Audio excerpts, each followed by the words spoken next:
And hello, good people of the internet. It is I, Tommy Kelly. This is Adventures in Woo Woo, and welcome to the car. Every week I go to the cinema. This week I'm going to Susumi, which I'm looking forward to. So I thought while I'm waiting here, I may as well be a bit productive and do a video. What I want to talk about in this episode is coming out of the questions and answer video. And it was a question that I felt that I could probably do more justice to by talking about it in its own video, rather than a kind of a trite, quick answer that probably wouldn't be that helpful. The question was, what is the key to manifesting? I suppose in a lot of ways, my answer to the question is probably not going to be the answer to the question that is sought. In that, what I think the question being asked is, how do I get all the things that I want? Which I think is a fair enough question, given, the promises of an awful lot of spirituality in New Age, particularly New Age, and stuff like the law of attraction, the secret, positive thinking, new thought, all of that, guarantees, or at least in some ways promises, that you can have anything you want and have it quickly and easily, and it's a good thing. I think in magic, in more magic circles, or rather than the New Age circles, you have this kind of dichotomy between high magic and low magic, and high magic kind of looks down on low magic in one way. High magic being the kind of more, I suppose, ceremonial, ascension stuff, the awakening, the enlightenment stuff, where you work on yourself, or you become more divine, you become aware of the secrets of the universe. Where low magic is more about trying to, get your day-to-day life sorted out, get your finances sorted out, your love life, having good luck, things that way.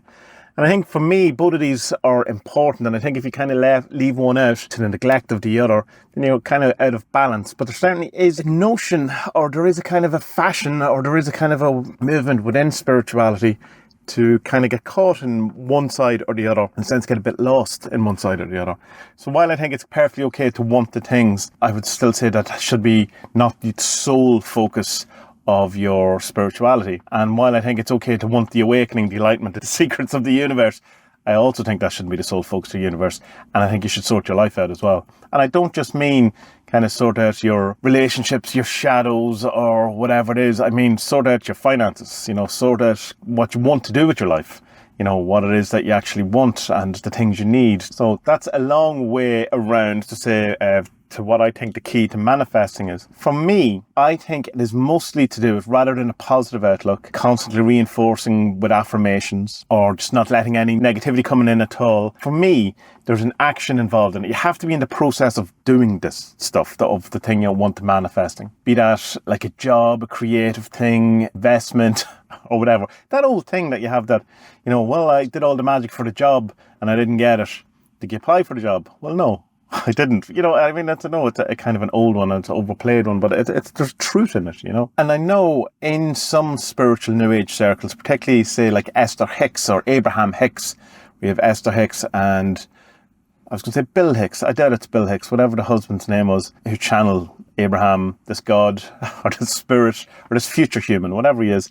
And he says that all you have to do is allow this stuff. The way they say it is, it's all of this goodness and all of this riches and all the things you want are just in escrow. And all you have to do is in some way just allow it, and then it comes into your life. And they would say that there's no kind of action needed whatsoever, that you can just sit there and allow it, or positive think it, or whatever way they exactly word it, and it'll come to you. And I don't think that's true. It's definitely not my experience of it anyway. And doesn't seem to be the experience of most people as well. There is a couple of people I know who are quite good at manifesting and don't seem to have to do an awful lot in order for it to happen, but it's quite rare. And I think an awful lot of their stories get slightly exaggerated. My wife's very good at it, but she would always be in the process of doing it anyway. So it's like, even if she does get her goals or whatever, that seems out of nowhere, there would always be a movement towards that goal. It wouldn't be just sitting around waiting for it to happen. She's always doing something towards it. And I think that's important. So one of the keys to manifesting for me is to be actually moving towards your goal, rather than moving towards hoping one day that it'll just appear at your door, or that something will turn up. I think once you have this kind of movement towards what you're doing, that kind of opens up the avenue or the energy or the allowance of these things to happen.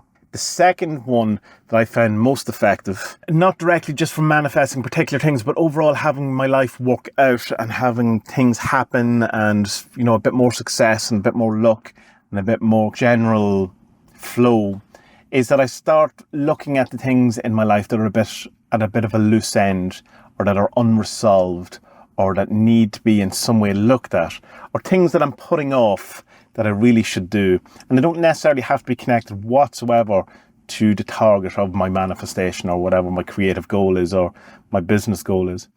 Relationships problems seem to be able to affect business in a way that doesn't have any kind of connection, but seems to do.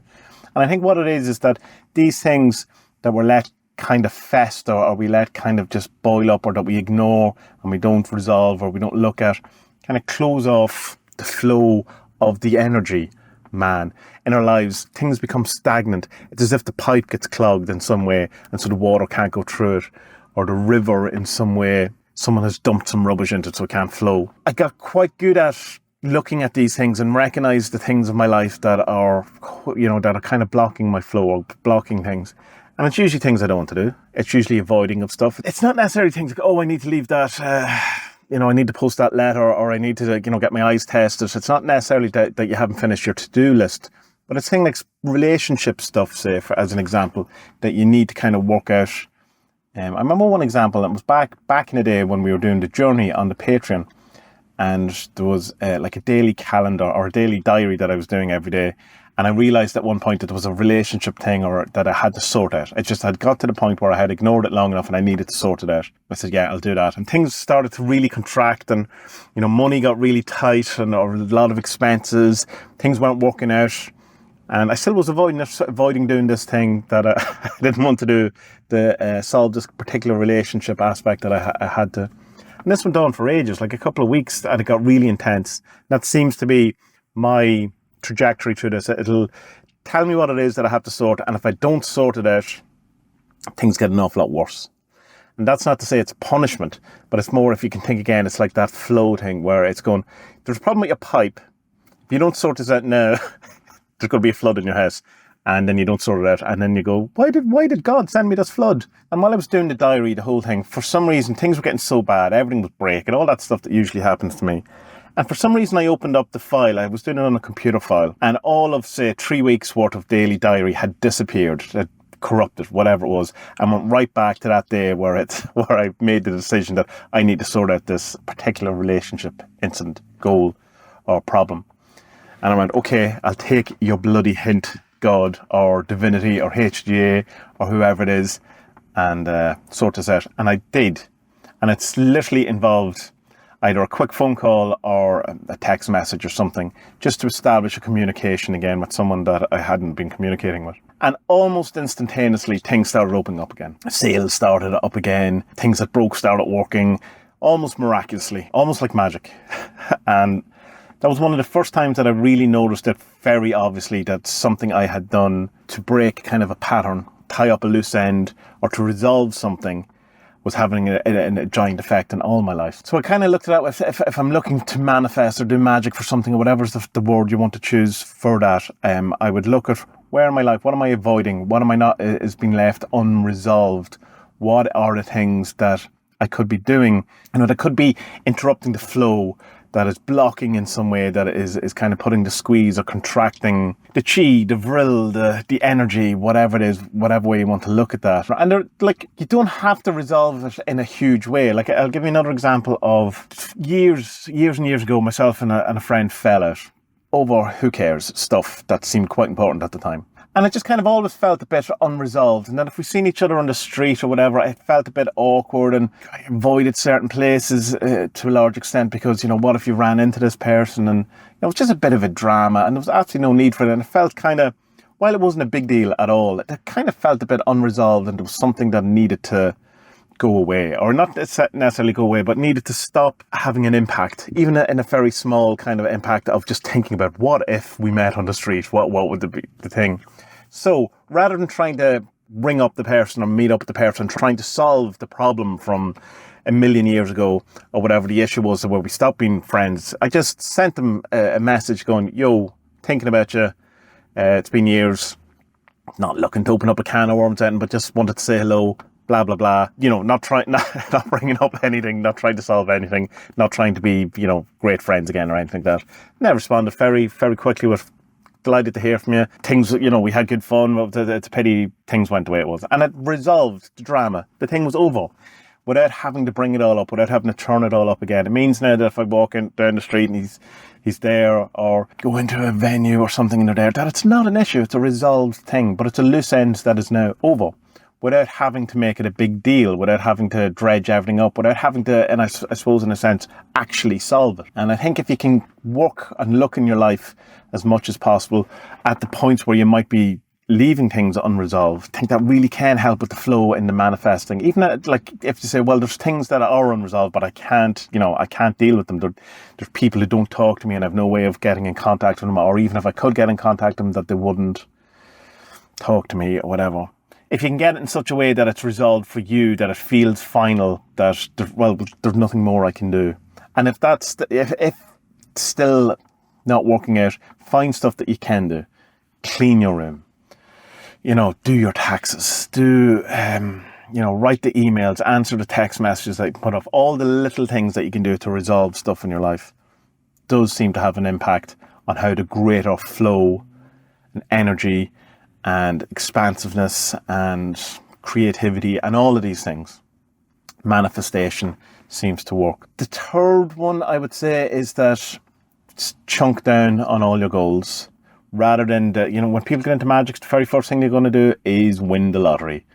And no one has done yet that I'm aware of who's just got into Magick, done a sigil and won the lottery.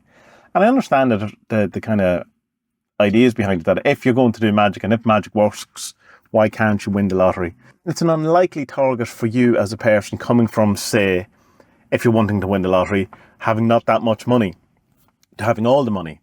So it's better to aim for manifestation of stuff that's just slightly past where it is currently possible for you. So if you have no money, asking for $1 million is way less likely to happen than $50. Because that's within the bounds of possibility. And maybe that's only because that's a self-limitation that we have imposed, but it's still a limitation and it still seems to follow a rule. So chunk it down, rather than I am the most famous YouTuber in the world, or I have the biggest podcast in the world, or I am the greatest guitar player in the world, I'm a better guitar player. I have 1,000 subscribers, 250 people a month listen to my podcast. Something like that, something that's just outside of where you are, or even, you may have no subscribers at the minute, whatever it is you're trying to do, and chunk it down rather than immediately going for the 1 million subscribers or the big end goal. Like, obviously you can have your end goal in mind, but chunk it down into smaller and then enchant for that. Do whatever it is that you normally would do for manifesting for that. And then the last one, number 4, is eat the ice cream. This is one of the very first blogs that I ever did on Adventures in Woo Woo. And it's probably one of the more popular ones, and I kind of like the idea, even though I essentially got the story that I base it on wrong. The story is that Mr. Alistair Crowley was in need of money for his rent, or whatever, for his drugs, whatever Alistair was up to. I think it was for his rent, or for his boarding, or his lodgings, and he didn't have it. He needed $50, £50. He only had £5, whatever it was. And so he did his magic, whatever it was that he did for it.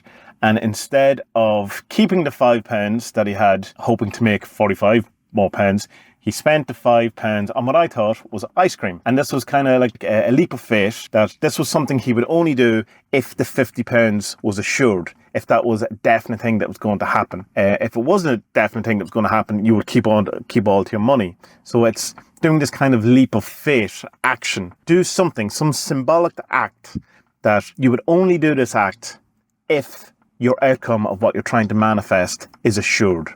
Now, this is not to say that you should spend all your money frivolously on something like ice cream. The reason why I got it wrong, to point out, is it seemed to be oysters he actually bought rather than ice cream. I prefer the visual or the aesthetic of Alistair Crowley eating ice cream than guzzling down some oysters. But that's just me. So it's not to say that you should be foolish, and that if you have your rent to pay at the end of the week and you don't have, you've only half of it, is to spend all the money on drugs or drink or a meal or whatever. It's a small symbolic act of doing something that I think one of the reasons why it might work is that because when you say you have you need more money or whatever, you can become very miserly, I suppose, or stagnant or kind of contracted around money, and so you hold on to what you have, and that can kind of restrict the flow of it all. So if you do like the small symbolic act of buying something that you would only buy if your money was, it was assured that your rent was going to be paid, that seems to open up that flow, maybe. But it's this leap of faith thing as well, that you kind of really do feel, well, this is going to happen, because I wouldn't make this leap of faith action unless I knew that definitely my thing was going to manifest. But again, just to reiterate, it's not saying be foolish with your money and live only for today. It's saying that do a small symbolic act that you would only do, and that you would only be possible if your outcome was assured. So 4 keys to manifestation. Let's see if I can remember these. Number 1, do some action. Have a movement towards your goal. Don't just sit on the couch, hope that your goal comes to you. By having some momentum towards what you're trying to achieve seems to then allow for a greater momentum to join you. But if you're just sitting around hoping for things to work out in your favor without you doing anything, like not applying for the job and hoping that you get the job anyway, or magicking for the job anyway, it doesn't seem to work. At least not in my experience. So having some sort of momentum or doing some sort of action, even if it's like kind of a small, it's just posting a CV, or whatever it is, something, but start moving towards your goal. Have a movement towards it. Number 2, have a look around your life and see if there's anything unresolved, if there's anything you can fix, if there's stuff that you can find that might be clogging up your flow or your chi or your energy, or in some way limiting you or making your energy feel a bit stagnant or contracted, and see if you can resolve it, and start trying to get as much as possible all those unresolved loose ends in your life resolved without feeling you have to fix them. Have them resolved so that they're no longer an issue for you in any way, contracting or tightening up your energy. Number 3. So number 3 is all about, rather than going for the big targets, the big overall manifestation goal, is chunk it down into smaller things that are more likely to happen. Again, you can just go slightly past likely, but aren't the big unlikely thing, like trying to get $50 rather than all the money in the world, having a cup of tea rather than all the tea in China, or whatever it is. And that's not to say that you shouldn't want the moon or to be king of the moon. Everyone wants to be king of the moon, but start with maybe something that's a bit smaller, a bit more achievable. And number 4 is eat the ice cream. A small symbolic act that you would only do if the outcome of your manifestation, your magic, or your goal was assured. Not to be frivolous, not to go overboard, not to be foolish, but to do something that you would only do if your outcome was assured. So that's the 4 keys to manifestation from Tommy in a car before he goes into Sasumi in the cinema. I hope in some way that helps. So just the last thing I just would say about that is that not, to just kind of relax with it and not try to put all your kind of feelings that if it doesn't work out, that, to throw the baby out with the bathwater. Sometimes magic just doesn't work, and we just kind of have to accept that. Who knows why? I do not agree with the great Grant Morrison, among other things, when they say that magic always works. It just might work in the way that you want it, or it might work in the way that you expect it. I think sometimes it just doesn't work. It just doesn't work out. And I've had many of magic things that just clearly just didn't work. And that you could maybe say that, oh, well, it worked in a different way. But I still think along the lines of that, if you're looking for outcome X and you get outcome Z, then your magic didn't work. I think it's an awful lot more complicated than that. And, you have to bring in the ideas of, well, what's going on in society? What's going on with your karma, man? What's going on? What's possible in your universe, in your personal circumstances, your personality, your limiting beliefs, all of these things have a factor rather than just the sigil, the manifestation, or the positive thinking, the whatever you're doing, the vision board. So that's it. My blessing for you is that I hope that your magic, your manifestation, your dreams, your goals all come to you quite easily and quickly, and are to your highest benefit and to the benefit of all those around you. And may you be well, and may your best days be ahead.